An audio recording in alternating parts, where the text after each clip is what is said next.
Okay. Okay, everyone. Welcome to How to Ace Your Audit. My name's Gina Ingrell. Lovely to have you here. We will have people popping in as we go through. That's always the way.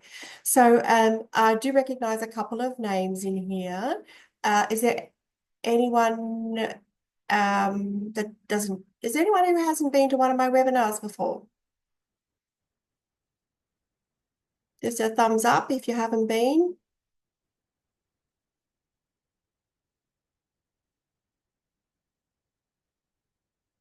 Not really getting anything there. All right. Let's just assume that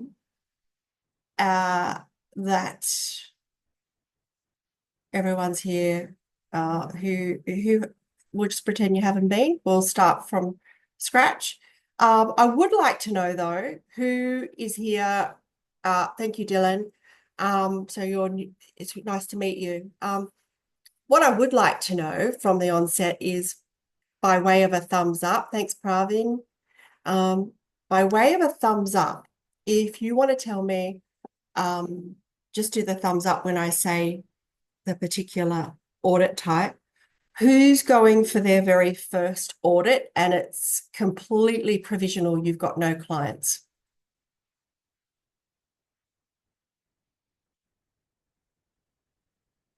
Provisional, no clients. We seem to have one person. Okay, all right.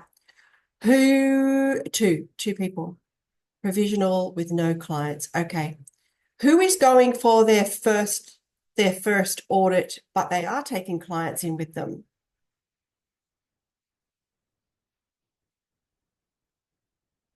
One. Okay. Oh, yes, Sarah, of course. And then how many people are coming up for their midterm? Dylan, Nicole. All right. And does that mean everybody else is a re-registration? Who's a re-registration?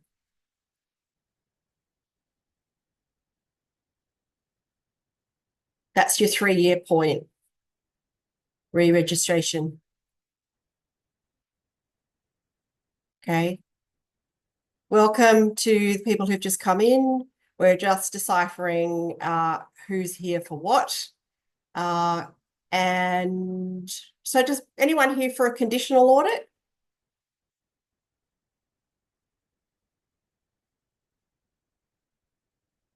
Nope. Anybody here for a 90-day review cycle?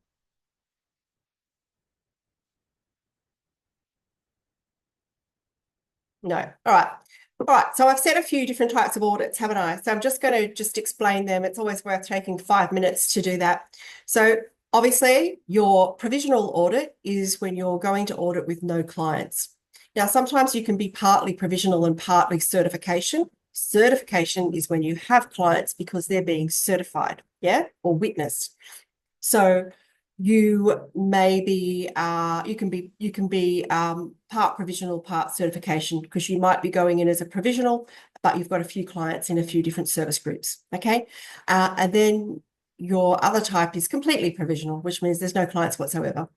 Then you've got midterm. Midterm will focus on Division 2 of the core module, which is governance. Okay, so all in all, it should be, relatively shorter than a full certification audit, but at the same time, don't be given a false sense of security that they're only going to look at Division 2. What could they possibly find? If they do their job properly, they will do really thorough audits of a provider's staff and clients. And in that, they have tentacles that can reach into every other standard within the core module, Module 1, Module 2, Module 2A, Module 3, Module 4, Module 5. So thinking that Division 2 is just Division 2 isn't the right mindset. The mindset is they've chosen Division 2 because it's governance, it's the head on the octopus, and you have access to everything else just by doing that. If they do their job properly, and often they don't, okay?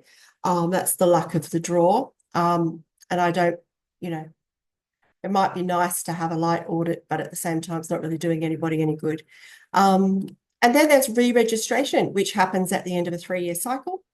And it is a complete re-registration. So at that point in time, it's a bit more difficult to ask for a extension on your audit if you are going for a re-registration, because your audit, your registration actually ends on that date, unlike with a midterm where you're just having a midterm in between. There's room to move for extending that audit date out.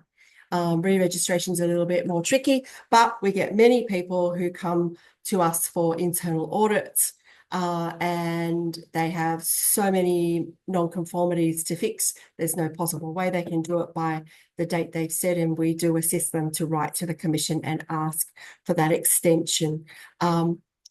Now, the reason that you would try to avoid going to your audit with the Commission auditors when there are non-conformities is because it will stay on your record. And, you know, there will, if there isn't already, and they might be already doing this, I think they might have, they will be advertising who has non-conformities in which areas. So it's not something that you want. Now, let's also focus on the fact that if you looked at the standards say that each provider will do a schedule of internal audits in between each audit cycle. It doesn't say annually, it doesn't say 6 monthly, it doesn't say anything. It just says that something will have been done before each audit. And so you can, you know, make up your own mind what that means. And so if you get a good auditor, one that knows what they're doing, and you haven't done internal auditing, then you will be pulled up for that. If you get an auditor who missed it, isn't on the ball, doesn't really care or doesn't know, they may not bring it up. And the other part of that equation is, so it says that you'll have internal audits, and it says that you'll have a continuous quality improvement process, which means that you have to evidence that, and doing internal audits and doing them properly will give you that flow. I want you to think about this. You've got a compliance framework and you've got a quality and safety set of standards which you are being asked to adhere to, okay? So it comes from the legislation. The legislation says that the quality and safety standards will be the compliance framework. That framework is then written into a set of quality standards which are monitored and assessed, and there's regulators, not just the Commission, there's regulators of the audit companies as well. And then each provider is asked to show at their audit how they have written a set of policies and procedures that speak to the delivery of services in alignment with those quality and safety standards, and that's what you're checking. The next thing I was going to talk about is, okay, so you're all doing slightly different audits. So for anyone who is, well, there's only one, I don't know if other people have walked in since then, but there was only one provisional. So, but the same thing still applies to provisional as the others in terms of that information collection. So let me just share screen with you now that we've had a little bit of a who's, you know, what's what in the audit sphere. Just get rid of this chat box. Just going to share. Share screen. Alrighty. Thumbs up to someone who can tell me that I'm sharing screen successfully before I start talking to a document that's not there. Thank you, which I've done many times. Alrighty, so let's have a look here. Just going to walk you through a very quick checklist. Checklists are the most wonderful things that you could possibly have in any business or system. And what you want to do is make sure that even if you're coming back for midterm or re-registration, conditional, or even 90-day review cycle. You want to make sure that you've still got 100 points of everybody, and everybody that you put on since your last audit, you have 100 points of ID for them. You want to make sure none of them are expired, and you want to make sure that you've got a system that tells you if somebody's is expired. So we'll be looking for the system, not just the piece of paper, digitally or otherwise. So you've got, obviously, working with children check applies if you're working with children. If you're not, you do not have to have it, but some organisations choose to ask for them from everybody, and that's their right to do so. All of their qualifications, any professional member bodies, your first aid, which is mandatory for anyone, whoever comes front facing with a client, even if it's just admin. If you are left in the room with a client, you must have first aid qualification. So your worker screening check, it goes without saying that you'd have to have those. And the agreement for any staff employment, whether that's as a contractor or an employee, etc. The position description. Absolutely cannot not have a position description for every position in your organization, okay? And for reasons that go beyond quality and safety, your position description should describe what that person does, not just something that came off Seek or something that you were given a template for. It's fine to have a template, but at some point you have to update it to reflect what that person does.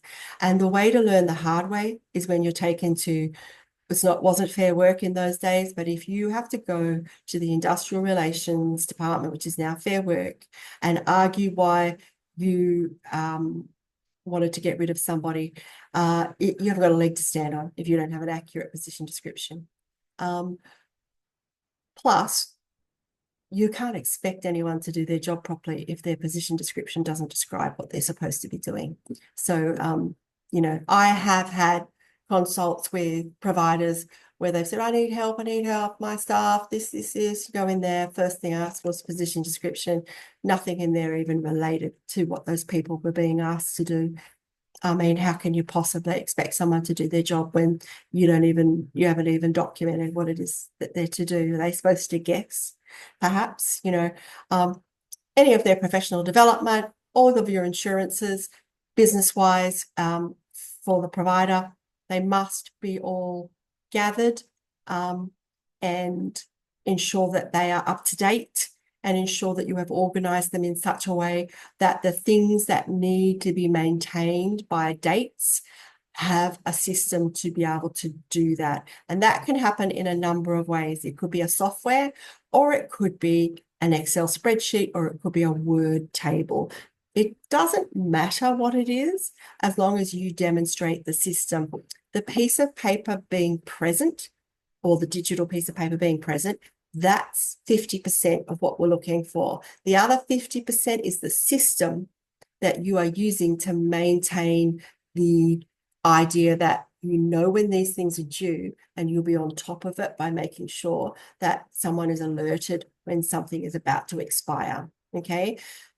Because when you said you want to be an NDIS provider, you agreed to the legislation underpinning the framework, which said, I'll make sure that everybody's license is current because I'm the employer. I will make sure everybody's insurance is current. I will make sure that everybody's car registration is current. And it is nobody's responsibility but the employer's if any of those things are not current, because you said you'd have a system in place to check that your staff worked legally. Okay. So making sure that complaints and incidents and infection control requirements and training have been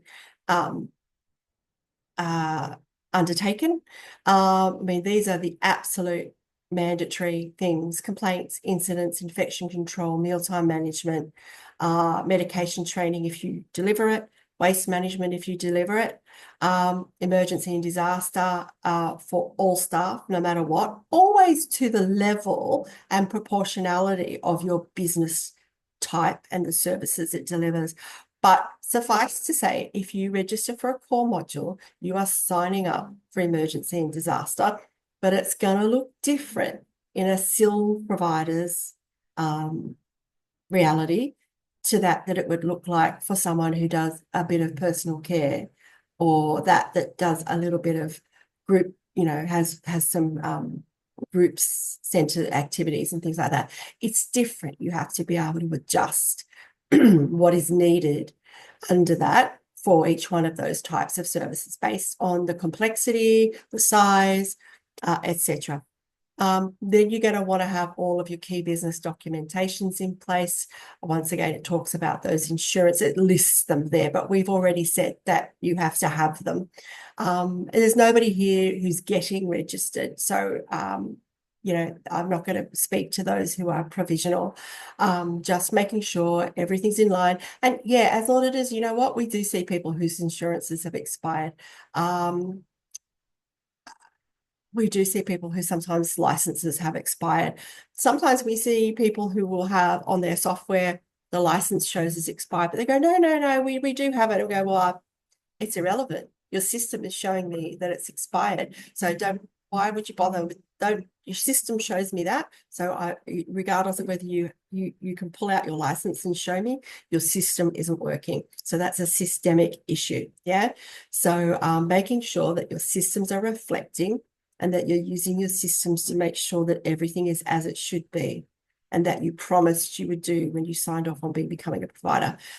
Workers' comp, we had one organisation that we audited the other day who worked in several states and had absolutely no workers' compensation in any of those states, none. And they were paying employees, not contractors. And your policies, making sure they're up to date. You can prove that you, under that schedule of audits, you've made sure that they're updated as they should be. Don't go to audit with an organisation chart that is outdated, because an auditor who's doing their job properly will check that your organisation chart reflects what your organisation is. It's okay to have, a position on there that says will be to be filled. It's fine. But if you have positions on there that don't exist anymore, then we'll pull you up on that. This is the information around the staffing, of course, that's most important to present in a really good way. So there are some good softwares for that, and there are some softwares that really have gaps in them. And then there's the good old Excel spreadsheet, which never lets you down. Some softwares are okay, quite good at that. Others have gaps.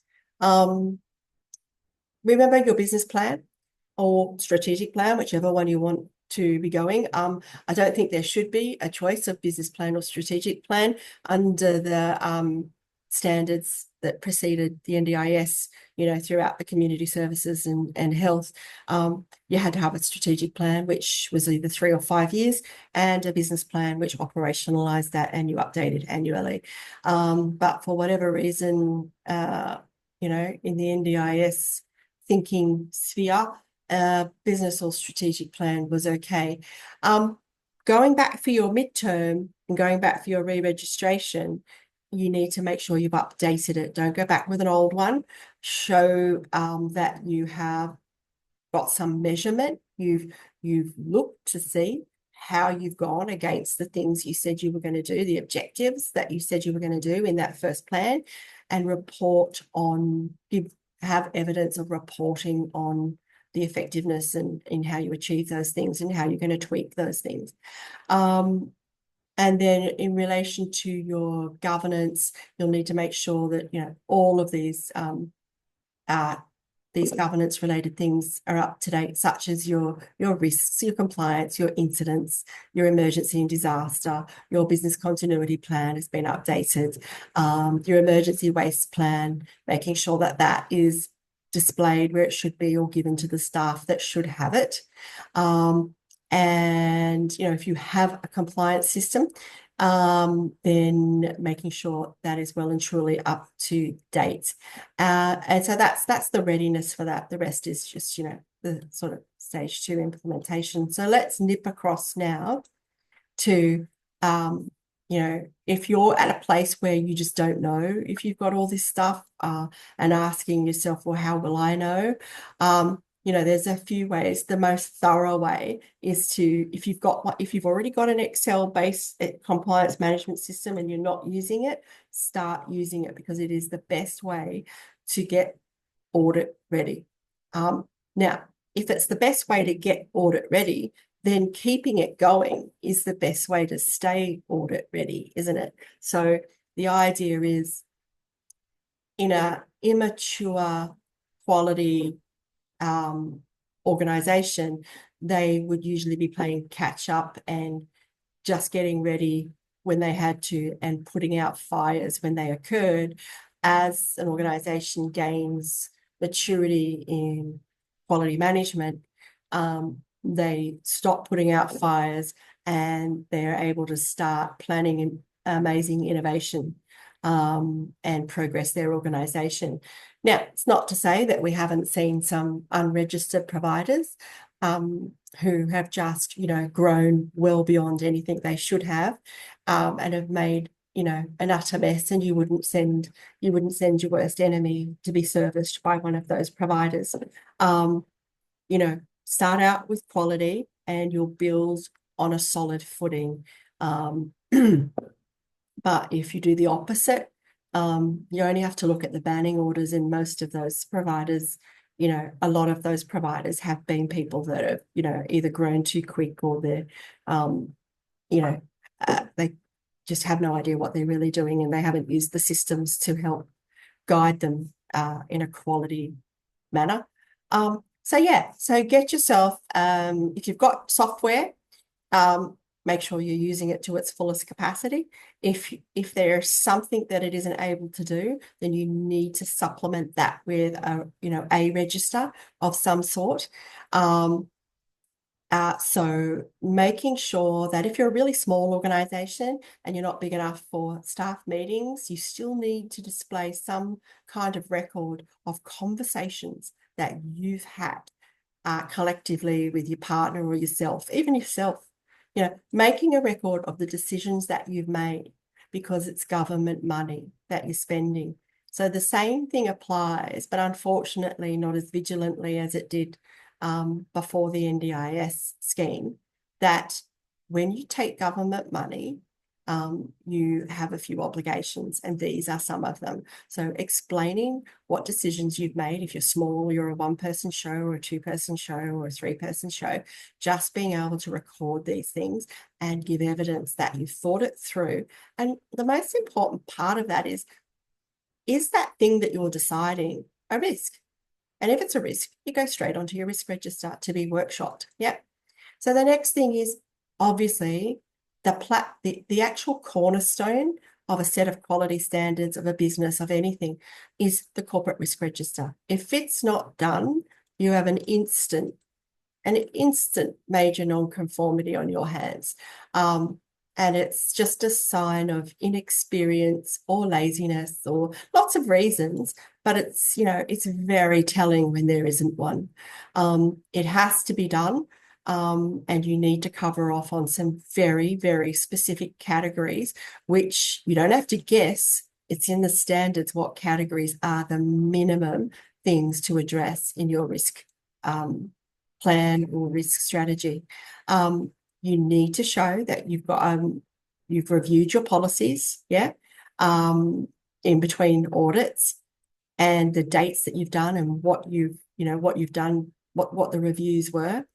You need to show that your insurances are monitored for the dates of renewal. You need to show that your vehicle registrations, etc., are recorded so that it never occurs. So you have some kind of reminder. If it's a software, fantastic. But like I said, there are some people who have their software and they're just not using it to the fullest. If you let an auditor from the commission turn up to an audit and you've got driver's licenses that are expired and they're showing as expired in your software, you're not really using the software to your advantage. So you need to show disaster and emergency drills if you're a core module user. Obviously, that is in proportionality to the size and complexity and type of your business. It isn't a one size fits all. SIL will look very different to someone who does some work in the community. Yeah. But everything can be adjusted on the basis of that proportionality. Your incident register, biggest red flag is no incidents.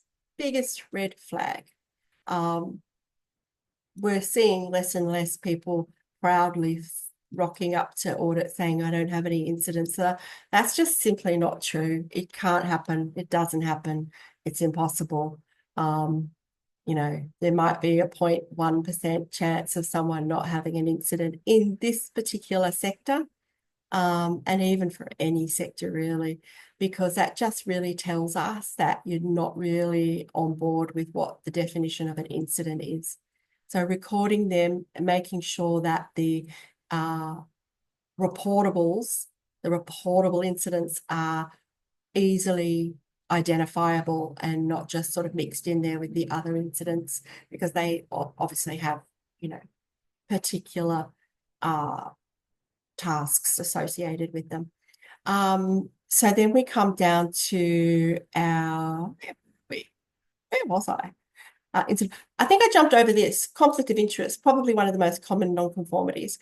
People say, oh, do I just get every staff member to sign something? No. What you do in your intake is you ask if there's any conflicts of interest. Some of those things are usually, do you work for anybody else same time as working for us? Do you have any family that are working here, etc.? So it's not just a matter of getting a form filled out. You've got to get the form filled out and have a mitigation strategy. And then the governance part of that is to show that you're monitoring that and you have a review date proposed. That is the full cycle of the quality. Yeah.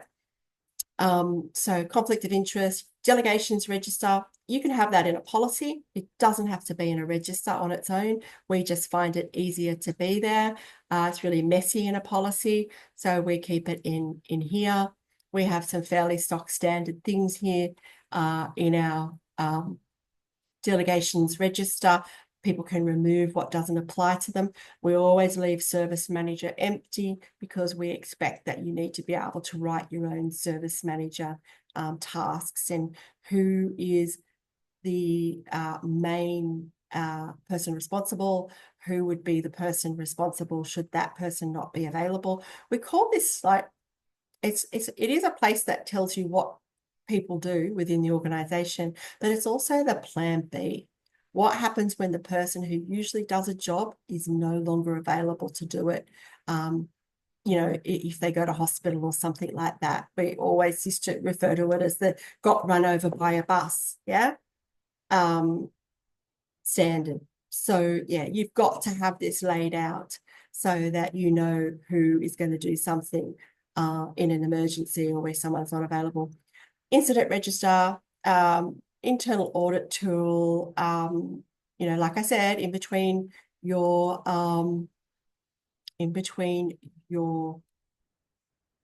audits, you are expected to have completed internal audits. Schedule a reportable incident. Yeah, that's nothing to look at. When you have a reportable incident, it is important to show that you have done some kind of an investigation or a root cause analysis, whatever you want to call it. And some people might have a form that they use, but we've also mapped it out on here to show people, because most people don't know what a root cause analysis is. So if you, I guess the thing that I invented this tool for is because people didn't know what they were supposed to do. The columns guide people to be able to know that, okay, if I follow these, will I have done it properly? Yes. If I follow the corporate risk register, will I have done it properly? Yes, you will. If I follow the complaints register, will I have done it properly? Yes, you will, etc., etc. So it's a tool that guides as well as, you know, acts as a repository and a one source of information for everything, and a place where you are like sitting in a helicopter. And this is what you want, to be sitting in a helicopter and viewing everything below. You need to have one place where you can see that. Otherwise, if you can't see everything that's going on within your service or your organization as an owner or a manager, then it's like being inside a crevice and or you can see other walls of the crevice. That's where things go wrong horribly. Then we go to a WHS register. Seldom does that get used. Most people put it in their incident, but it's there just in case because some organisations are bigger than others. Complaint management. You know, what happens sometimes at audit is that there might be a complaint that's processed and there's a form on the file, but there's nowhere where it's being monitored in a register, and your standards very clearly ask for a system of managing the complaints from a governance point of view and a quality point of view. Yeah, so that requires some kind of tool or process to manage and have review dates and closed off dates and things like that. Complaints and feedback, they haven't come down very, very heavy on that. It's very clear in the standards, and it was always very clear in the old days before the NDIS with the more robust standards that we worked under in health and community service standards.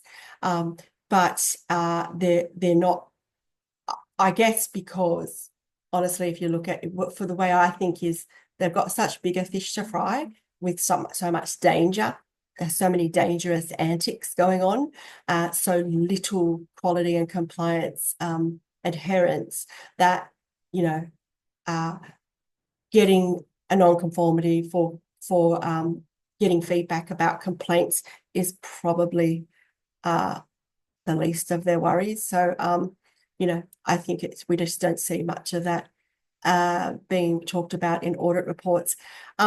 Now, the continuous quality improvement plan is really, really important. And what I want you to think about, because I can spend lots of time saying to people, what is this? And I get all sorts of answers. Some people get it right. Other people, they're a long way from right. What I want to say to you about this is I want you to think about this as an ocean. The quality improvement register or document or whatever you're using is your ocean. Now, we know that oceans have bodies of water that run into them, correct? So I want you to tell me now what, in this kind of metaphor that I've created, this is the ocean, and what are the bodies of water that should run into this continuous quality improvement plan? From where would your continuous quality improvement plan get its information that's going to go in here? I don't care whether you put it in the chat or whether you turn on your microphone and say it. The CQI is the ocean. Where is its information coming from? Did you say, Meryl? Yep, you can get that from your risk register everywhere, for sure, definitely. But very specifically, absolutely, yeah. Checker, absolutely. Incidents, feedback, surveys, and complaints. Sarah, yeah. Where else?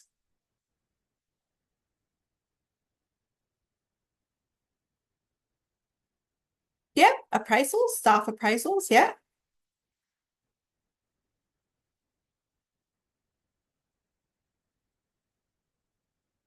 Oh, yeah, if you see something that's not good in a service agreement, yeah. Training assessments, yeah.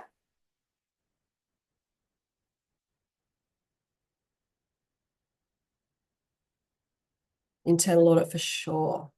Absolutely. That should be, you know, its biggest repository, its biggest water flow. Google.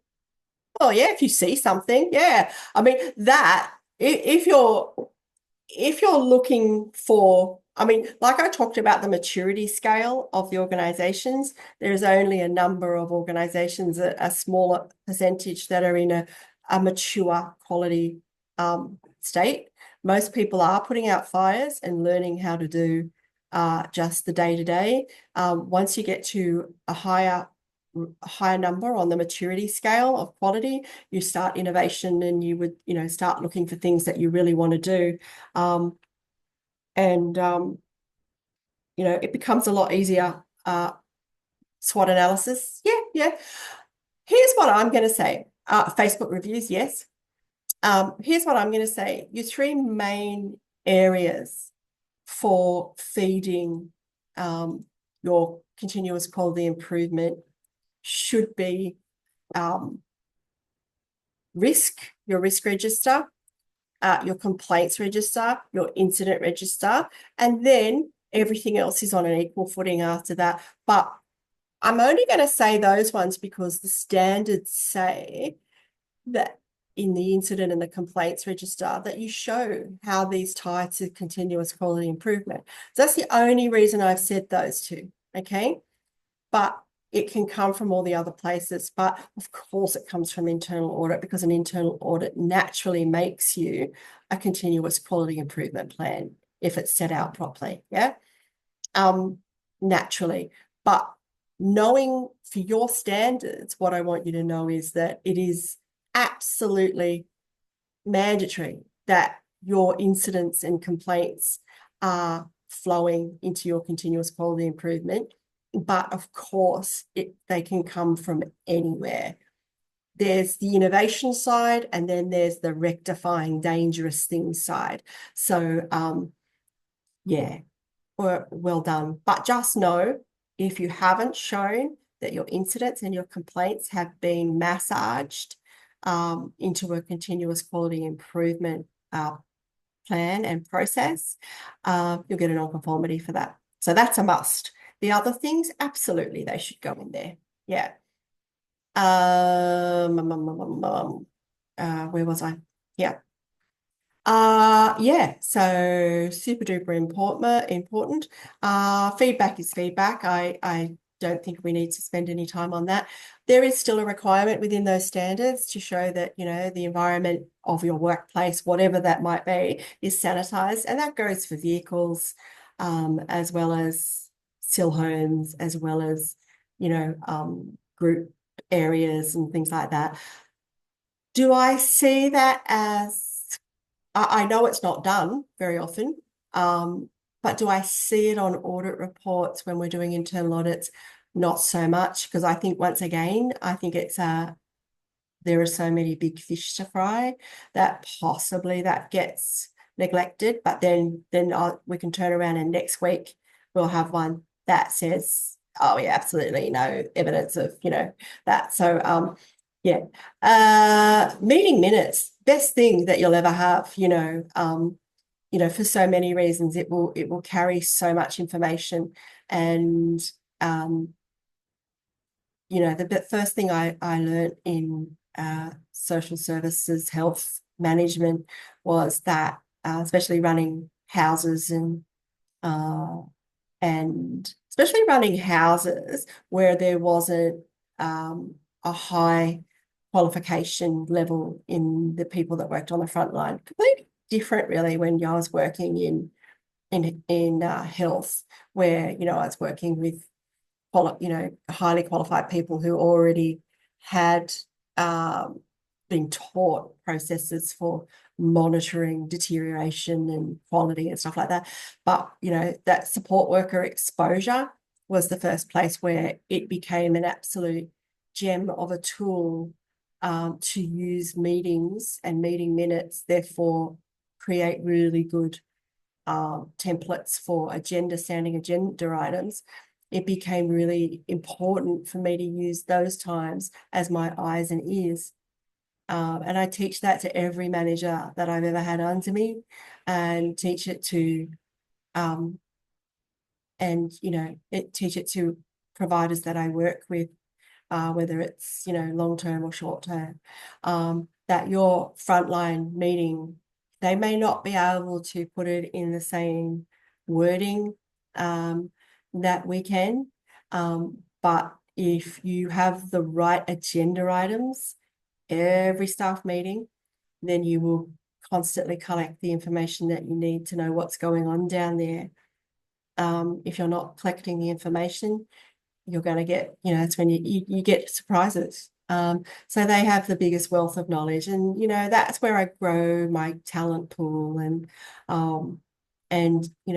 my head has never worked the same as in 2003. I think when I got my first management role in this area, my head's never worked the same, because all it ever does is look at people now and think, right, oh God, you do that well, blah blah blah blah, and what can I do with this? And I just, yeah, you just never think the same again.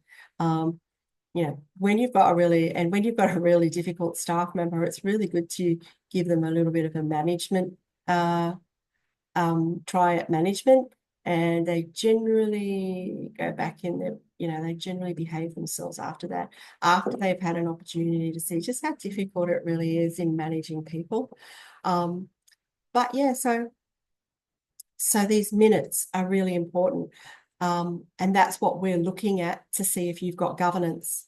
So when we're looking overall, and it's not just one standard we're assessing your governance, we're assessing governance in every area of this.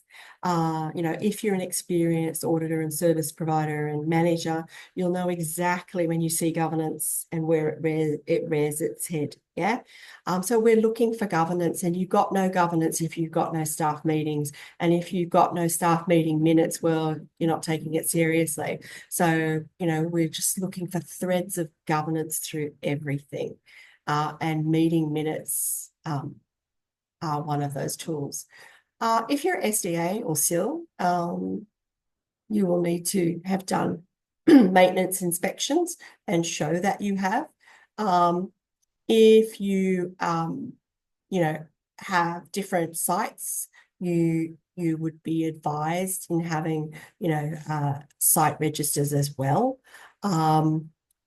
People do it differently, but suffice to say, there will always be a question on how many sites do you have, and if there's still, inspections, there'll be a couple of inspections. Can't do all of them, can do a couple of them. There's absolutely, look, it says in the standards that staff should be inducted in a SIL home.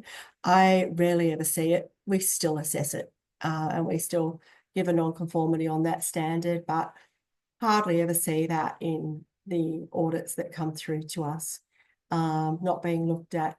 Maybe once again, it's just so many other things they've found it pales into insignificance, but it's not insignificant for people to know what's what in a participant's SIL house.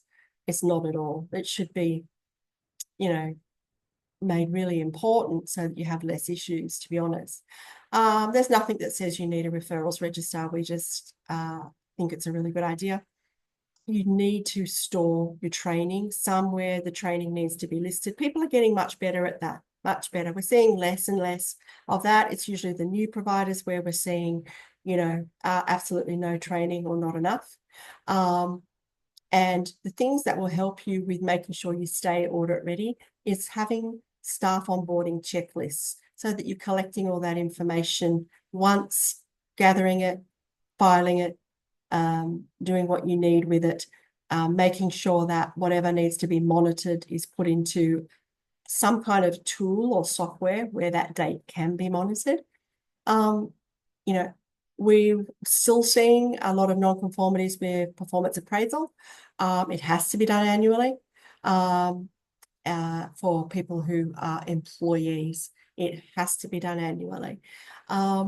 Staff supervision, we also need evidence that you provide supervision which is proportionately in line with what you're asking your staff to do. There's no set timing for supervision. There's no set there's no frequency or type or watch. Nothing is said like that. But if there's none, you'll certainly get a non-conformity. Or if there's not enough, you might get a non-conformity too. You need to have a staff grievance register as well. Do I see? Only ever had one auditor ever. That's the only reason it's there. Only one auditor ever. It is in the standards, but it doesn't get picked up that much. So organising all of this information that you've got, is a way to get everything audit ready.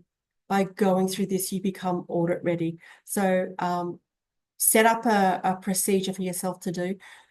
There's also, you can also do other, where is this? Oh, here.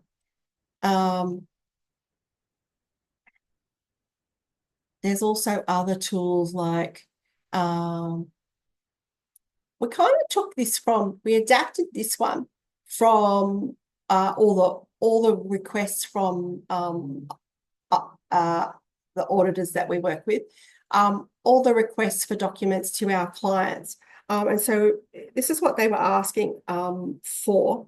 So we just took what a combination of what they were all asking for, and we turned it into a audit ready tool, basically. So this is not a thorough internal audit. This is an audit ready tool, yeah, which it's going to tell a person if they're ready, unlike something like this one, which the doing of it makes you ready, if you see what I mean. Yeah, so essentially, it's about getting all your organization into order, all of that. Now, if you're going into you've got clients, please make sure that you have audited their files, clients and staff, because obviously the most amount of non-conformities come from staff files and audits and things like that. If you were given documents by, wherever you bought them from, and you've since changed and found something on the internet that you like better, or borrowed from someone, chances are you're going to get non-conformities. So, there's no easy way for you to find out whether it's audit worthy or not. But yeah, that's the trouble with chopping and changing tools, is that you might like the feel of something better, but maybe it isn't collecting what you need. But yeah, please audit your staff and your participant files. Have that audit on the file so that the auditor can see that you've done that. And anything that comes or arises from that, pop it into your CQI, because we love to see a CQI. Now, there's a couple of questions, or one, yeah. May I know how often you suggest you review and update the registers? Okay, so the registers should have a manager's or quality manager's eye on them once a week. I write into position descriptions that this will be looked at minimum once a week, because that's governance. That's enormous amount of information in there, information that you want to be across. You want to check for dates for, because if you look at this, we've got in here, support plans need to be, so not everybody has a software, right? So support plans need to be reviewed. We need to see that you've written somewhere that you're going to review it. So you need to have something or a software that shows that. So a tool is fine. It doesn't have to be a software, but you have to show someone that you've done that. You have to be able to show that you have the process in place and you know when it's due. Just like your person-centered emergency preparedness plan, make sure you do your file, because medication is often very messy. If you're doing restrictive practice, that's a whole different module. That's 2A. You'll really need to thoroughly do an assessment against that. There's nothing I can do in like 5 minutes to help anyone with restrictive practice. It's bigger than that. None of these are mandatory here. But, even for the CHAP, which is the Comprehensive Health Assessment Plan, which is sector-wide kind of mandatory thing, it's good to do it, but you have to show the governance and the compliance is in place by having a register where you've written the date for review. So I often say it like this: with an assessment or a risk assessment or a CHAP, the comprehensive health assessment plan. Is there anything else in there I'd put in that bucket? With any of those, or the person-centered emergency preparedness plan, if you do one and you fill it out, it wouldn't matter even if you've done it beautifully. If you don't put the date somewhere for when it needs to be reviewed and somewhere where you're able to view that information easily, like a register, etc., then you may as well scrumple it up in the bin and scrumple it up in your hand and put it in the bin. Because if your support plan doesn't get monitored for the date, or your risk assessment doesn't get monitored for its review date, then the process is only 60% complete. You made it, but you haven't shown us implementation and monitoring. So that's why it's so important to have these this information managed as well. So I'll just check if there's any questions. Can supervision be a documented phone call? Absolutely. It can. Just write down what you supervised about and, make it formal. May I ask, how often do you suggest to review and update registers? Oh, like I said, it should be something that you look at minimum weekly. I know many people who use my register who are in it daily. It depends on how busy your organisation is. The emergency disaster drill register, person who will coordinate and drill the drill and fill out the health check template. Can you please explain the template? The emergency and disaster drill register is simply a list of disaster drills that you are scheduling to be done, so that you can say that, depending on the size and complexity and type of services you deliver, it might be one for some organizations, it might be once a month for others, or once a quarter, but you're providing evidence of your intent to do it by having a schedule of disaster and emergency drills there. And once they're done, you're writing down how it went, if there are any issues, and then putting anything in the CQI plan if there were things that needed fixing. And it also asks for the person who's coordinating it as well. But that should be in your organizational chart, maybe just as a side thing, as well as now the health check, but that's the comprehensive health, health assessment plan. That is a plan that's been built by a combination of the university and I think one of the research organizations attached to a university as well, for clients mostly with intellectual and autism, but most people use it for everybody, and they just adapt it so that it's not as heavy duty for people who don't have such complexity. And it goes to the doctor, and it's a way of collecting all the information about that person that needs to be dealt with over that year. As I say, nothing is perfect for everyone. It's more sensible to go through that and deliberate, well, I'm a SIL provider.